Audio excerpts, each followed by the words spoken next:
You're watching the TGM production. Hello, Uncanny fans. Welcome back into the world of Uncanny. Today, I'm discussing near presenting, near performing, near answering, near being. About the world of Uncanny.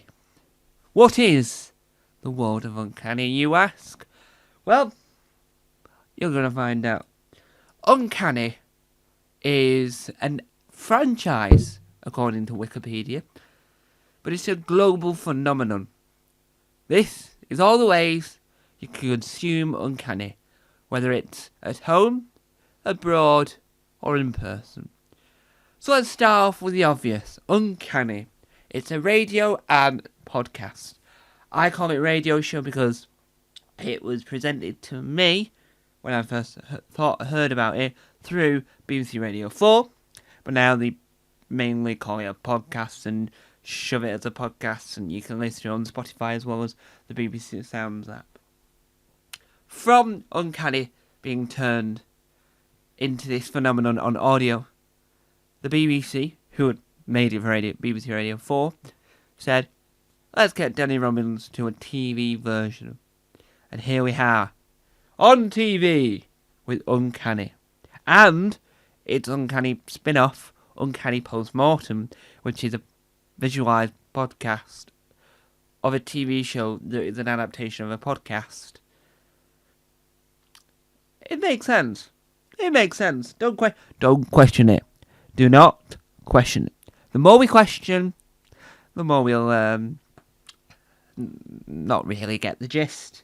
Then, with the phenomenon that was the radio show and the TV show, which hopefully comes back for a third, what did Danny Robbins decide to do with it next? Well, this isn't in chronological order of his journey, but it's in a sort of order that I've got it. He then went, I've got a good representation of making good theatre, yeah, with I think it's like 222 A Ghost Story, I think that's what it is, where they've got a rotating cast and it was created by Danny Robbins. He then turned Uncanny into Uncanny Live, a live show, like some podcasts that go out and do performing live. He has a lot of ways of making it a lot better due to the fact that a lot of theatres are sort of haunted, and you can sort of like, if you can adapt a radio show to TV, you can adapt it to stage. Then, he didn't want to just leave it at stage. The fans need to be in the room. The fans need to be there. So he invented Uncanny Con, or as I like to call it, Uncanny Convention, which is a convention like Comic Con, like Music Con, I think it's called, the convention for musicals. It's Uncanny Con, where many things occur, including a live taping of a radio show. So, I don't know too much about Uncanny Con, but what I can think of when I think of Uncanny Con isn't what it is, it seems. My vision, my premise, my look at what I think Uncanny Con is, probably isn't what it is. Because I've been to Comic Con, so I'm assuming it's a Comic Con type thing. Next, something that Danny Robbins stepped away from was being the sole presenter of an Uncanny sort of project. So we moved to Sweden to make a Swedish adaptation of the TV version of Uncanny, not hosted by Danny Robbins. Yeah, not John Robbins. John Robbins is a separate comedian. Not hosted by Danny Robbins, because Danny Robbins didn't want to host the Swedish version. And I think that when you adapt a format like Uncanny, you've got to get local talent, right? Because the only way, it's like Taskmaster, the only way it's going to be a success if it's local talent. Yeah, local talent hosting it. Or local talent having to be the experts. Unless the UK experts can speak incredible Swedish. Then, little did we know, he then flew to another country And we got Itchy Leg. We got Uncanny Germany, which is a German adaptation of the Uncanny format. Now, if you Google, which you probably would do after this, Google Wikipedia article for Uncanny. Wikipedia is edited and not always accurate. Sometimes the facts are wrong. So it's take on the pinch of salt. I only like Wikipedia because of the box, the sort of like box it gives when it has international versions, and I love just the ease and format of it. None of the international versions are ever mentioned on Wikipedia. I just stumbled across it elsewhere, and then this channel was born when I found there was a Swedish version of Uncanny. Then we move to a written format. Obviously, Danny Robbins has written books for children. Danny Robbins has done plenty of books. If we look up Danny Robbins, and I can tell you, it's the perks of having an iPad with you, so that you can easily get the information. So Danny Robbins has written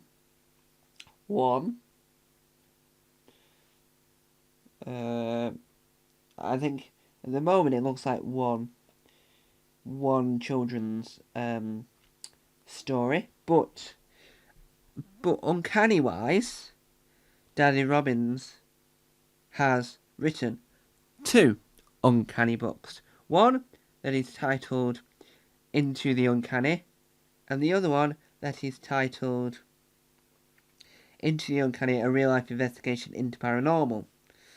So, using the Uncanny branding, we got a sort of uncanny-related book. Not in the similar sense to what you get for Ghosts, the BBC sitcom. Not that type of book, but it's a proper written book, not a companion, if you will, where it's like the pictures from the show and designed in a hardback. I love those type of books, but I think Uncanny works really well in the traditional sense of a book. Then we're back to the 21st century, back to present day. Cheers. This channel, this YouTube channel, this TV show, this thing we're making, was born out of the idea of celebrating Uncanny. Uncanny being this paranormal thing hosted by the brilliant, the hilarious Danny Robbins, and this sort of world he's created, and the fans love the show, and it's brilliant, and I love it too. Now, when they created their YouTube channel to make the visualized version of the Uncanny podcast, Uncanny Radio Show, as we know, that gave me the idea of going, hang on a second, I want to join in that pie. I want to talk about Uncanny. I want to create Uncanny-based things. I want to perform Uncanny. Yeah, I want to talk about Uncanny, but doing a performance manner like this, or a performance manner like this, or a performance manner like this, or a performance manner like, wait for it, like this. Obviously, in the opening film, when I did this, it didn't work as well as I thought, because you couldn't see my eyes or my face. So, I wanted to create what I like to call the fan zone for Uncanny. We talk about Uncanny. I perform Uncanny. I do everything, because I am a jack of all trades. Look at my website. Jack of all trades. donmason.uk. Jack of all trades. Jack of all trades, but I'm not even called Jack. I'm a Tom of all trades. Anyway, so you sort of get that feeling of, ooh, this is intriguing. And this is why we're in the world of Uncanny. So, today we've learned about the radio / podcast, the UK TV show, the Swedish TV show, the German TV show. We've learned about the live stage shows. We've learned about the conventions, we've learned about the books, and we've learned about the Uncanny YouTube channel created by the BBC, because they're trying to go all in on YouTube now. I will be talking more in depth about Uncanny Sweden and Uncanny Germany in the future, but for now I wanted to welcome you into this world in a sort of enclosed space and going, we're here to talk about Uncanny, and this is what we've got. So, Join me in that world. Listen to Uncanny, watch Uncanny, absorb Uncanny. But for more Uncanny, find it wherever you listen to your podcasts, BBC Sound, or on YouTube. But I have been Tom Mason. Woo! This has been the World of Uncanny. Bye!